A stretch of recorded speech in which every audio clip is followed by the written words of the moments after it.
요한복음 17장은 예수님께서 대제사장으로 드린 중보 기도입니다. 1절에서 8절까지가 예수님과 하나님 사이의 대화를 기록하고 있다면 9절 이하부터는 본격적인 예수님의 중보 기도를 기록을 합니다. 이 중보 기도의 핵심은 제자들의 보전입니다. 11절 중반절에 보면 그들을 보전하사, 또 12절에도 보면 그들을 보전하고 지키었나이다. 또 15절에도 보면 다만 악에 빠지지 않게 보전하시기를 이라고 주님께서 기도를 하시죠. 그러므로 제자들을 위한 예수님의 중보 기도의 핵심은 보전입니다. 세상으로부터의 보전. 왜 예수님은 제자들의 보전을 위해서 기도하셨을까요? 11절에 보면 예수님께서 아버지께로 가시기 때문입니다. 예수님은 더 이상 세상에 계시지 않습니다. 그러나 예수님의 제자들은 어디에 있습니까? 세상에 남아 있습니다. 그래서 주님은 그들을 아버지의 손에 의탁 드리는 것이죠. 12절에 보니 예수님은 제자들과 함께 있을 때에 그들을 보전하셨고 지키셨습니다. 그 중에 하나도 멸망하지 않도록 최선을 다해서 지키셨습니다. 다만 멸망의 자식 곧 가룟 유다는 빼고 말이죠. 가룟 유다가 멸망의 자식이 된 것은 예수님께서 그를 보전하는 데에 실패하셨기 때문이 아닙니다. 12절 하반절에 뭐라고 밝힙니까? 성경을 응하게 하기 위해서라고 말합니다. 곧 가룟 유다가 멸망의 자식이 된 것은 예견된 사건입니다. 하나님의 섭리의 결과인 것이죠. 선한 목자 되신 주님은 생명을 다해서 제자들을 지키셨습니다. 그런데 그 선한 목자 되신 주님께서 이제 아버지께로 가십니다. 제자들은 목자 없는 양처럼 세상에 남겨집니다. 더군다나 14절에 보니 세상이 그들을 미워합니다. 왜 세상이 제자들을 미워할까요? 예수님께서 아버지의 말씀을 그들에게 주셨기 때문입니다. 죄로 얼룩진 세상은 아버지의 말씀을 견디지를 못합니다. 싫어하고요, 미워합니다. 심지어 적대시하죠. 그래서 하나님의 말씀을 받은 자는 세상에 속할 수가 없습니다. 마치 예수님께서 세상에 속하지 않는 것처럼 제자들 역시 세상에 속하지 않는 것입니다. 그렇기에 미움을 받을 수밖에 없는 것이죠. 우리가 예수님을 믿다 보면 우리에게는 필연적으로 세상에 미움이 있습니다. 세상의 고난과 핍박이 우리에게 다가옵니다. 예수를 믿는데도 불구하고 내 삶이 너무나 평탄하다, 그리고 아무런 문제도 고민도 없다라고 하면 진지하게 내 신앙에 대해서 생각해 보셔야 합니다. 하나님의 말씀대로 살면 세상에 속할 수 없기에 세상의 미움을 받을 수밖에 없습니다. 그래서 예수님은 제자들의 보전을 위하여 기도하시는 것입니다. 예수님께서 제자들을 보전하는 가장 쉬운 방법은 그들을 세상에서 데려가시는 것입니다. 예수님께서 가실 때에 얘들아 집합해서 제자들을 다 모아가지고 같이 하나님께로 가는 것이죠. 이것이 제자들을 보호하는 가장 안전한 방법입니다. 그러나 주님은 그렇게 하지 않으셨습니다. 15절을 한번 보시기를 바랍니다. 내가 비옵는 것은 그들을 세상에서 데려가시기를 위함이 아니요 다만 악에 빠지지 않게 보전하시기를 위함이니이다.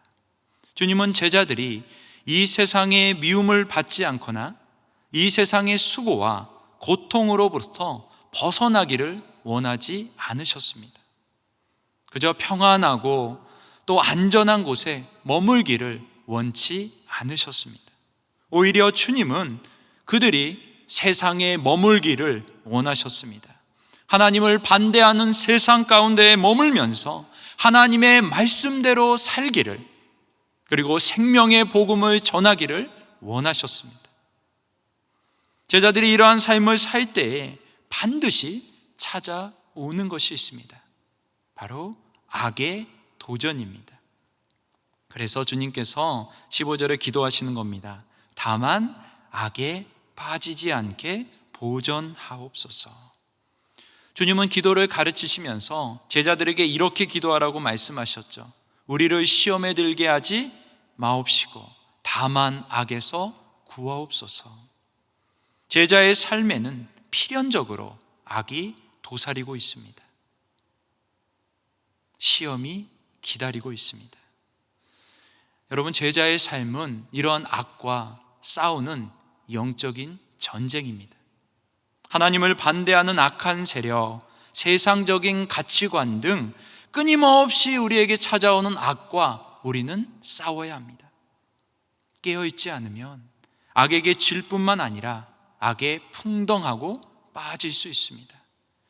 진짜 심각한 게 뭔가 하면 악에 빠졌는데도 빠진 줄도 모르고 살아가는 것이죠.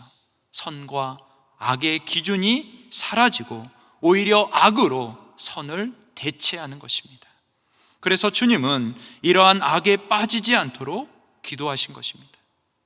여러분, 우리는 매일매일 기도해야 됩니다. 다만 악에서 구하옵소서.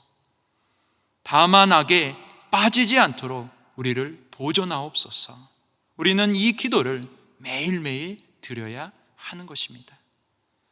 그렇다면 어떻게 하면 이러한 악한 세상으로부터 우리가 보존될 수 있을까요? 방법은 거룩입니다. 곧 세상으로부터 구별되는 것입니다. 분리가 아닙니다.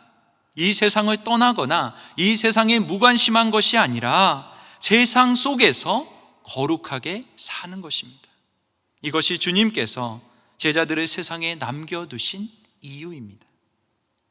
그러면 어떻게 하면 이 거룩을 보존할 수 있을까요? 아버지의 이름으로 가능합니다. 11절에 보시면 예수님이 이렇게 기도하시죠. 거룩하신 아버지여, 내게 주신 아버지의 이름으로 그들을 보존하사. 무엇으로 제자들을 보존합니까? 아버지의 이름으로.